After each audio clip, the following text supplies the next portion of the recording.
T'es sûr que c'est le bon... T'es sûr que c'est le bon sang, là? Du sang d'Amstel Sibérie. Ok.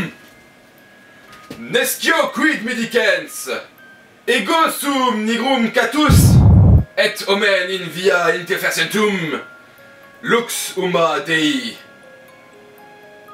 Là, c'est parce que j'ai bugué un moment. Enfin bref. Nescio quid medicens, ego sum nigrum catus, et omen in via interferentum, lux umbra dei. Lux umbra dei.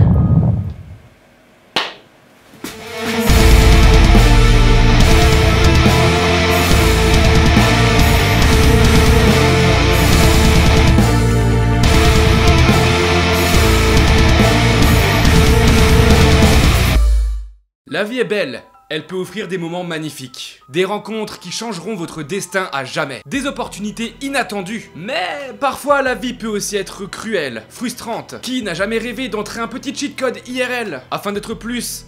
Oh, je sais pas moi, plus séduisant, amasser un paquet de thunes sans effort, voire même empêcher le mariage de ton ou ta crush pour les plus vicieux d'entre nous. Tout cela paraît plutôt fantaisiste, pas vrai? Mais enfin, faites preuve d'un peu d'imagination, que diable! Bien sûr qu'il existe un moyen de gagner facilement de l'argent sans se fouler, un moyen autre que ceux proposés par des pubs malhonnêtes. Invoquer un démon. Mais oui! Au pire, qu'est-ce que vous y perderiez à part une âme ou deux? Les démons proposent toutes sortes de prestations en fonction de vos envies. Et aujourd'hui, je vais vous présenter l'un d'eux, dont le nom vous dira certainement quelque chose si vous êtes un fervent amateur de films d'horreur. Son nom, c'est Valak, aka Président des Enfers. Pour commencer, qu'est-ce qu'un démon? Un démon est un être surnaturel doué de raison. Il peut être bienfaisant ou malfaisant. Parmi ses nombreux pouvoirs, il peut influencer l'esprit des humains ainsi que les lieux qu'ils traversent. Ce terme de démon est issu de la culture grecque antique, désignant quelque chose en relation avec la sphère extra-humaine. Bon, jusque-là, je crois que je ne t'apprends rien que tu ne soupçonnais déjà. Mais as-tu déjà entendu parler du terme de Goétie? Prenons la définition de Wikipédia. Goétie, art d'évoquer les esprits malfaisants pendant la nuit obscure, dans des cavernes souterraines à la proximité des tombeaux et des ossements des morts, avec sacrifice de victimes noires, herbes magiques, lamentation, gémissements et offrandes de jeunes enfants dans les entrailles desquels on cherchait l'avenir. Wow, c'est super glauque.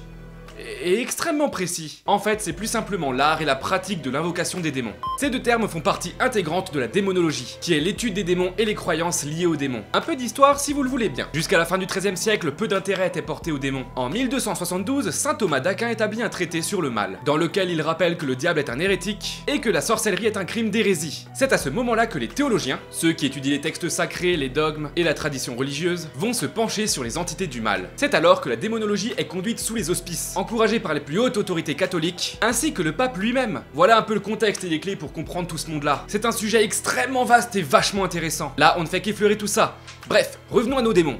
Valak, aussi appelé Volak, Valak avec un C, Valu ou Walak, est un démon issu des croyances de la Goétie. Je rappelle, sciences occultes de l'invocation d'entités démoniaques. Valak est mentionné en 62e position de la liste de démons du Lémégéton, un traité de magie rituelle. Je sais, ça fait beaucoup de termes à retenir, concentre-toi, tu peux le faire. Il est affublé du titre de président des enfers, ce qui est plutôt classe, sauf qu'en fait, il y en a 14 des présidents des enfers. 14 sur les 72 démons de la Goétie, mentionnés dans l'Ars Goetia du Lémégéton. Dans cet ouvrage, Valak est représenté comme un démon enfantin portant des ailes, semblables à celles d'un ange. Mi-ange, mi-démon, il chevauche un dragon à deux têtes, et possède le pouvoir de provoquer la luxure. On est donc bien loin de la nonne creepy de Conjuring 2, mais ça aussi, on y viendra. Valak serait capable de provoquer des divorces et des relations scandaleuses. On lui attribue un lien avec les serpents, symbole de la libido. Le mec pèse quand même dans le milieu, commandant de 30 à 38 légions infernales, composées pour chacune de 6666 démons. Évidemment, ça fait du monde. Je vous sens chaud, alors je vais encore un peu compliquer les choses, smiley clin d'œil. Connais-tu le Pseudo-Monarchia Daemonum? Évidemment, tu ne peux pas me répondre derrière ton écran. Le Pseudo-Monarchia Daemonum, c'est un traité écrit à la Renaissance qui présente la hiérarchie des démons infernaux, leurs attributs et le moyen de les conjurer. Dans ce bouquin, Valak est en 50e position et ses caractéristiques sont similaires au Lémégéton. On dit de lui, je cite, Valak est un grand président qui porte des ailes d'ange et chevauche un dragon à deux têtes. Il répond parfaitement aux réponses sur les trésors cachés et sur les retraites des serpents. Il partage son pouvoir et sa force avec son invocateur. Il gouverne 30 légions de démons. Bon, je suis sincèrement navré si vous avez l'impression que je vous donne les caractéristiques d'un mob de jeu de rôle, mais Valak est un démon de l'air et de la nuit. Il fait pas les choses à moitié quand il apparaît. Il débarque en volant dans les airs, traversant murs et plafonds. Le gars soigne son entrée. D'après le bouquin, il prend le plus souvent l'apparence d'un enfant pauvre, innocent, pour mieux attirer ses victimes, et bien sûr les mener à une fin terrible. Luxure, scandale, inconstance et divorce. En fait, le mec, c'est un journaliste people. Il est dit qu'il partage volontiers sa puissance avec ceux qui font appel à lui et qui en sont dignes. Il pourrait également révéler l'emplacement de trésors cachés, de planètes, mais surtout, et crois-moi, tu vas être sur le cul, des emplacements des nids de serpents.